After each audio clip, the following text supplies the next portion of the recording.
Welcome to Kristin's Corner. We are here on the site of the 110th Pennsylvania Farm Show. And what better place could we choose to have this conversation than being surrounded by farmers and families and ag businesses that really represent the heart of Pennsylvania. So this is our food supply. We're looking across the way at bees and apples, and we've got potatoes, and we're just surrounded by it's all here. This is not just our food supply. This is our economy. This is our heritage. Yeah, right. We're gifted in so many ways to have the 110th anniversary, but the 250th anniversary of America, right? And to be able to tell the story of agriculture and farm show inside the journey of what's played out over the last 250 years is really an amazing moment for Pennsylvania. So, but thank you. We're here. It's wonderful. And this is Secretary Russell Redding. He is our Secretary of Agriculture. He is a friend to York County farmers, and he is no stranger there. He hails from Adams County, where he and his wife farm to this day. To this day. And serves as, the number one guy in agriculture in Pennsylvania. Well, I'd love to do it, but I always say thank you to you, just because of the support that we have, right, and the things you've done and the things we've talked about, from preservation to conservation, food programs, and workforce issues, or FFA and 4-H, all those things. Everybody that I see at your ag breakfast, I think is here. No doubt. Yeah, they're here. We have some family traditions. Oh, yeah. Some of those traditions, they have grown and evolved. As you get busy doing this job, your family kind of coalesces with you. Right? There's the Christmas tree lighting in Hanover, and then of course there's this last Saturday, a farm show. We'll be here with my kids, who will probably get irritated with me at some point and say, oh my gosh, how many more people are going to stop and talk to?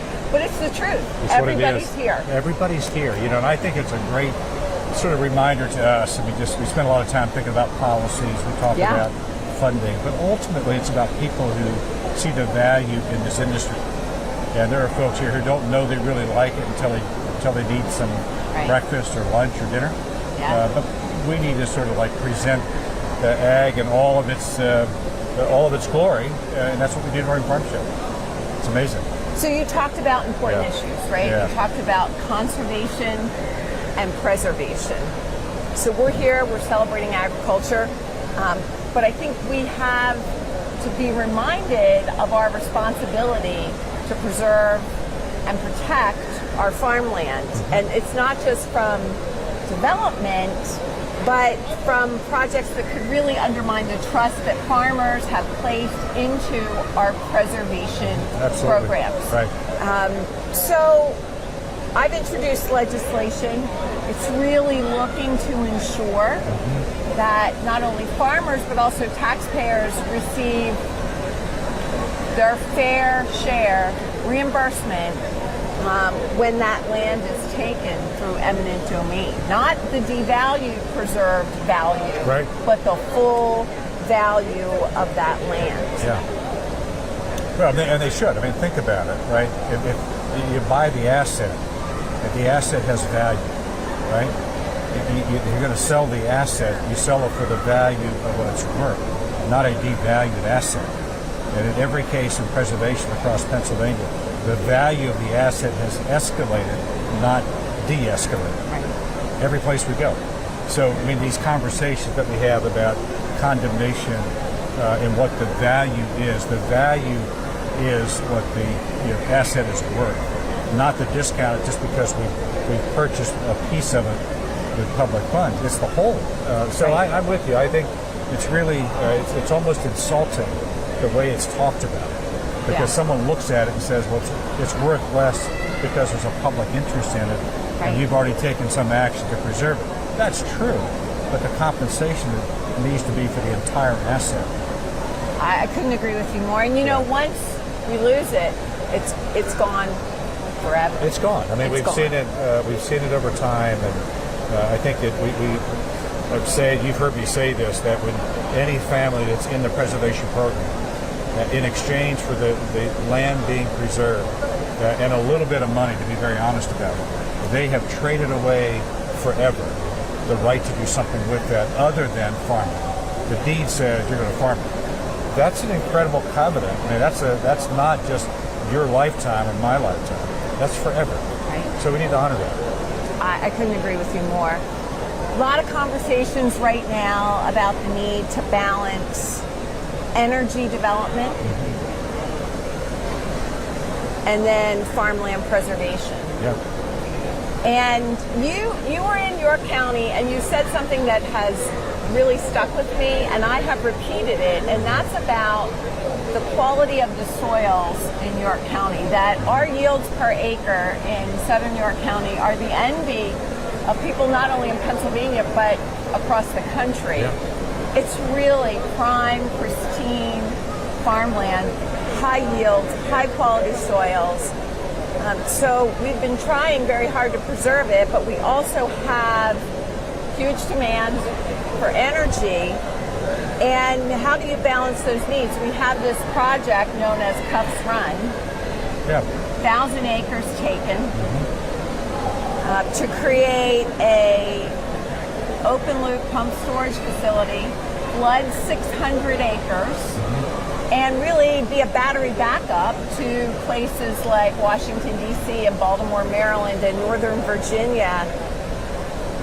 And that land's gone forever. Very rural, much of it preserved. Incredible resource. What are your thoughts on a project like Cuffs Run and on its impact to agriculture in Pennsylvania? Yeah. So I spent a lot of time, thinking about the future, and I think we've got to be honest with ourselves that you can do both. I mean, this isn't an either or. Right. But I think we're a lot smarter about prime agricultural land, the soil, productivity indexes that are national in scope. Is you can look at every soil class and see the productivity index. You're down in an area in southern York where the productivity indexes are incredibly high. I mean, they're beautiful soils. So is that the place you really want to put the energy project, whatever it is, or anything else, by the way? Right. But we should have those conversations. We've lost 200,000 acres over the last census from 2017 to 2023. Say that number again. 200,000 acres. 200,000. Now lost. we've preserved. We preserved a lot. 650,000. Yeah, but over like 30 years. Right. We've lost 200,000 in between two USDA census. Now, single-family housing, warehouses, road construction, business development. Not saying it's all bad, right, but just putting it in context is you only have so much prime agricultural land. Yeah. So we ought to think about where to put it, how to value it. And final, I would say, just on the federal, the FERC projects, it really, there has to be some adjustment, because the FERC has to look at the value of the land, the value of the agricultural business. None of that today is a consideration by FERC on any of their projects. Yeah. So we're like, wait a minute. I mean, you're taking something of amazing value. That's why we term it an asset, right? So there's changes in that have to occur also on just the federal policy side. And we've shared that with our Pennsylvania delegation to say that would be an important change. Yeah, and I mean, that 200,000 acres lost of farmland in 5 years, I mean, it really, I think, reinforces the importance of Pennsylvania's farmland preservation program. 650,000 acres preserved, 50,000 of it in York County. Yeah. Pretty amazing. And I just so appreciate that you share that commitment and that desire to preserve such an important asset and to maintain the trust of farmers and to protect them from being attacked in a way that would just undermine everything that it is that they do. Yeah, but I think we just have to be clear-minded about this, that there are a lot of things, and this show reminds us of those other things that we care deeply about. It's about the economy, it's about food, It's about security. It's a long-term investment that we're making in preservation, with the expectation it's going to be there for years to come, for that next generation wants to do what we care about, what we celebrate this week. You know, a lot of people say, you'll see T-shirts here at the farm show and it'll say, no farms, no food. Yeah. But again, I think we just have to reiterate that we really need to support farmers. Mm-hmm. Republican or Democratic, no matter who you are, no matter what divides us, we all like to eat. We all need to eat. And we need good nutrition. And as you look around at the products that you see here, there's a lot of good nutrition in this place. Whole milk. Whole milk is back. Fresh fruits and vegetables. It's great. It's a good feeling, right? On the preservation, I think, and I've said this, I think at the Ag Breakfast, that the cool thing about the preservation program in Pennsylvania is how it happened, right? It's a statewide ballot initiative, a 2-to-1 margin vote coming out of the urban centers to say, we love our lands, we're going to protect it. So there's a covenant between rural and urban that came out of the way the program was developed. Republicans, Democrats across time. So it's not about the party, it's not about a registration, it's about the industry. And look, the need to eat and how important having that food supply is for all of us. And you have often said that there's a national security impact. We need to be able to feed our people. And Pennsylvania does a lot to feed this nation. It absolutely does, and we're reminded of that in the 250th anniversary. We're growing a nation. You can't grow without food. No, you certainly can't. We were the cradle of liberty, and we can continue to grow food that will preserve this nation and its people, and I absolutely love that. Yeah, it's a great and beautiful story. Well, Mr. Secretary, thank you. Today's guest was Secretary Russell Redding, Pennsylvania Department of Agriculture. I want to thank you again. This Pleasure's mine. Thanks for really wonderful. And I want to thank everyone for tuning into my podcast. Please visit us on senatorkristin.com. This is KPH. I'm signing off, and we'll look forward to talking to you soon.